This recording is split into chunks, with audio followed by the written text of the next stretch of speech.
Hello guys, welcome to my channel mister Naveen talkies. నేను ముందుగానే చెప్పాను, ఒక 3 days బ్యాక్ ఒక వీడియో చేశాను అనమాట. అందులో చెప్పిన ముంబై కంబ్యాక్ ఇస్తుంది, ఇస్తే మాత్రం చాలా విపరీతమైన పరిస్థితులు ఎదుర్కోవాల్సి వస్తుంది ఆపోజిట్ టీమ్స్ అని. ఇవాళ జరిగిన హైదరాబాద్ మ్యాచ్తో టాప్ 3లోకి వచ్చేసింది. ఆర్సీబీ 4th ప్లేస్కి వెళ్ళిపోయింది. నెట్ ఆన్ నెట్ బెటర్గా ఉండడంతో 3rd ప్లేస్లో వచ్చి కూర్చుంది. ఇక్కడ నుంచి ఆట మొదలవుతుంది. ఇంకా మిగతా టీమ్స్కి ఆల్రెడీ ఒక భయం అనేది స్టార్ట్ అయిపోయింటుంది. ముంబై పైకి వచ్చిందంటే కప్పు తీసుకోకుండా వెళ్ళదు అన్నట్టు ఆల్రెడీ ఒక ఆనవాయితీ ఉందన్నమాట. అది ఇప్పుడు ఆ భయం అనేది ఖచ్చితంగా మిగతా టీమ్స్కి చిన్నగా ఎక్కడో మొదలై ఉంటుంది. ఎక్కడో లాస్ట్లో ఉన్న టీము సడన్గా దూసుకొచ్చేసింది పైకి. అంటే ఇప్పుడు ఖచ్చితంగా ఆ భయం ఉండాలా లేదా మిగతా టీమ్స్కి? ఇంతవరకు ఒక లైట్గానే ఉండి ఉంటారు. ఏముంది, మనం ఆల్రెడీ టాప్ 4లో ఉన్నాము, మనకి ప్రాబ్లం లేదు, క్వాలిఫై అయిపోతాము, ప్లే ఆఫ్స్ ఆడతాము, కప్పు గెలిచే అవకాశం ఉంది, మన టీం కన్సిస్టెన్సీగా పర్ఫామ్ చేస్తుంది అని. ముంబైతో గెలిచేసాం కదా ఆల్రెడీ, ఇంకేముందిలే, ఇంకా మళ్ళీ కష్టం ఏముండదు, ఇంకా గెలవాల్సిన అవసరం ఏముండదు, అంత సిచ్యువేషన్ రాదనుకుంటారు. బట్ ముంబైతో మళ్ళీ ఆడాల్సిన సిచ్యువేషన్ అయితే సెట్ చేసేసింది ఆల్రెడీ. చెప్పలేము, ఇక్కడి నుంచి ఇంకా ఏమైనా జరగచ్చు. Half of the series complete అయిపోయింది. ఇక్కడి నుంచి జరిగే మ్యాచ్లు అన్నీ చాలా ఇంపార్టెంట్ కాబట్టి ముంబై ఇక్కడి నుంచి జరిగే మ్యాచ్లన్నీ గెలిస్తే ఎట్లా ఉంటుందో సిచ్యువేషన్ మాత్రం ఊహించుకోండి. ఇంకా మీకే వదిలేస్తున్నా. మిగతా టీమ్స్ అందరికీ ఆబ్వియస్లీ ముంబై కథ తెలుసు, ఎట్లా ఉంటుంది, ఏం చేస్తా అని. ఈ మ్యాచ్ అబ్బాయి గెలిచిందిలే, మ్యాచ్ ఫిక్సింగ్ చేసి అనుకుంటారు కదా.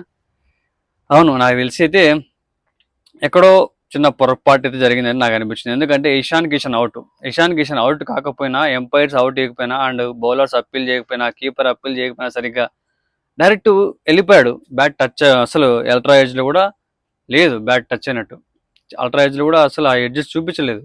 అలాంటిది ఇషాన్ కిషన్ వెళ్ళిపోయాడు. అక్కడ సంథింగ్ జిమిక్ ఏదో జరిగింది ఖచ్చితంగా అనిపిస్తుంది. దట్టు మన అంబానీ వాళ్ళు హైదరాబాద్కి మ్యాచ్ చూడడం కోసం రారు, బట్ వచ్చారు. అక్కడే ఏదో తేడా కొడుతుంది. ఇంకో విషయం, ఇలాంటివి చాలా తెలుసుకోవాల్సిన విషయం ఏంటంటే, ముంబై ప్లే ఆఫ్స్కి వచ్చిందంటే కప్పు ఖచ్చితంగా తీసుకెళ్లాలని ఫిక్స్ అయిపోతారు. అండ్ ముంబై వాళ్ళది ఒకటి క్రేజీ యాడ్ అని చూసారా? రోహిత్ శర్మ, మన సూర్యకుమార్ యాదవ్ అండ్ హార్దిక్ పాండ్యా, వీళ్ళు ముగ్గురు ఒక యాడ్ ఉంటుంది. అంటే సూర్యకుమార్ యాదవ్, నేను నా చేతి మీద మనం గెలిచిన కప్పులన్నింటినీ ఫోటో అదే టాటూ వేయించుకుంటా అని చెప్పి, అండ్ హార్దిక్ పాండ్యా కూడా నేను వేయించుకుంటా అని చెప్పి, అంటే తర్వాత రోహిత్ శర్మ, నాకు వేయించుకోవడానికి ప్లేస్ సరిపోదు, నేను 7వ కప్పు గెలుస్తాను కదా ఈసారి అని చెప్పి అంటారు. అంటే వీళ్ళు ఆల్రెడీ కప్పు గెలుస్తాను ముందే ఫిక్స్ అయిపోయారనమాట. అంటే ప్రతిసారి అందరు ఫిక్స్ అవుతారనుకో, బట్ ఇక్కడ ఏదో తిరకాసు ఉంది భయ్య. ఐ డిడ్ ఏ మిస్టేక్, ఇది ముందే గమనించాల్సింది మనం. ఏదో కిందికి వెళ్ళిపోయింది కదా ముంబై, రాదులే అనుకున్నాం. వి డిడ్ ఏ మిస్టేక్ అనమాట. ఇవాళ జరిగిన ఎస్ఆర్హెచ్ మ్యాచ్లో మాత్రం అది మ్యాచ్ ఫిక్సింగ్ కావచ్చు, మ్యాచ్ గెలిచిందే కావచ్చు, ఉప్పల్లో జరిగింది మ్యాచ్ మాత్రం. ఫస్ట్ బ్యాటింగ్ అయితే ఎస్ఆర్హెచ్ ఫస్ట్ బ్యాటింగ్ ఆడిన ప్రతిసారి పిచ్చ కొట్టింది, అది కూడా ఉప్పల్ స్టేడియంలో. పెద్ద పెద్ద రికార్డ్సే ఉన్నాయి. కానీ ఈసారి ఉప్పల్ స్టేడియంలో కంప్లీట్గా ఫెయిల్ అయిపోయింది, అది కూడా ఫస్ట్ బ్యాటింగ్లో.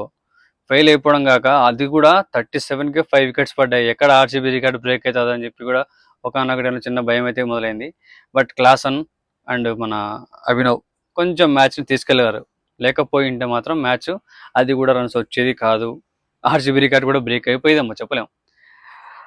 ఫైనల్గా అయితే ముంబై చాలా ఈజీగా గెలిచేసింది మ్యాచ్. దట్టు లాస్ట్ మ్యాచ్, ఈ మ్యాచ్ చెన్నై మీద గెలిచిన మ్యాచ్, ఈ మ్యాచ్ నెట్ రన్ రేటు బాగా వచ్చింది వీళ్ళకి, అది ప్లస్ అయింది. అది మాత్రం ఆ నెట్ రన్ రేట్ రావడం వల్ల 3rd ప్లేస్కి వచ్చింది. అండ్ నెట్ రన్ రేట్ కొంచెం తక్కువ ఉండడం వల్ల ఆర్సీబీ కిందికి వచ్చింది అనమాట 4th ప్లేస్కి. ఇంకా పైన టీమ్స్ 6 మ్యాచ్లు గెలిచినాయి కాబట్టి అక్కడికి వెళ్ళే స్కోప్ లేదు. నెక్స్ట్ మ్యాచ్ గెలిచి వాళ్ళు ఏమైనా ఓడిపోతే మాత్రం చెప్పలేము. కొంచెం నెట్ రన్ రేట్ కూడా మెరుగ్గా ఉంది కాబట్టి నెక్స్ట్ మ్యాచ్ ఇంకొంచెం భయంకరంగా గెలిస్తే ఖచ్చితంగా పైకి వెళ్ళే అవకాశం కూడా ఉంటుంది ముంబైకి. పైకి వెళ్ళి కూర్చుందనుకో, అందరి నెత్తి మీద వచ్చి కూర్చున్నట్టే. అందరి నెత్తి మీద ముంబై కూర్చుంటే కప్పు తీసుకెళ్లకుండా వదిలిపెట్టదు, ఇది జరిగేది. అండ్ రోహిత్ శర్మ అయితే కంప్లీట్ ఫామ్లోకి వచ్చేసాడు. ఫస్ట్ మ్యాచ్లన్నీ ఏం ఆడలేదు సరిగ్గా, 2 ఓవర్స్ కంటే ఎక్కువ ఉండేవాడు కాదు. లాస్ట్ చెన్నై మ్యాచ్ అండ్ ఈ మ్యాచ్ 70 రన్స్ మినిమం కొట్టి పడేసాడు. అట్లే చాలా కన్సిస్టెన్సీ, కాంబినేట్స్ చూపించుకుంటూ గేమ్ ఆడాడు రోహిత్ శర్మ. ఇదే ఫామ్ కంటిన్యూ చేస్తే త్రూ అవుట్ ద సిరీస్, ఈ ఐపీఎల్లో ఇంకా ఉన్న మిగిలిన మ్యాచ్లన్నీ ఓపెనింగ్ గట్టిగా స్టార్ట్ ఇస్తాడు. ఆబ్వియస్లీ ఉన్నాడని మాత్రం అది పక్క.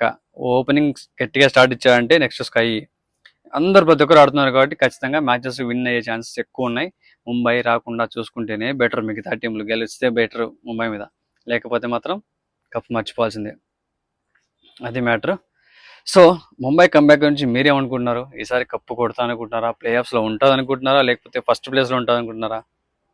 మీకేమనిపిస్తుంది? కింద కామెంట్లో చెప్పేసేయండి. ఇదా మ్యాటర్ ఇవాళది.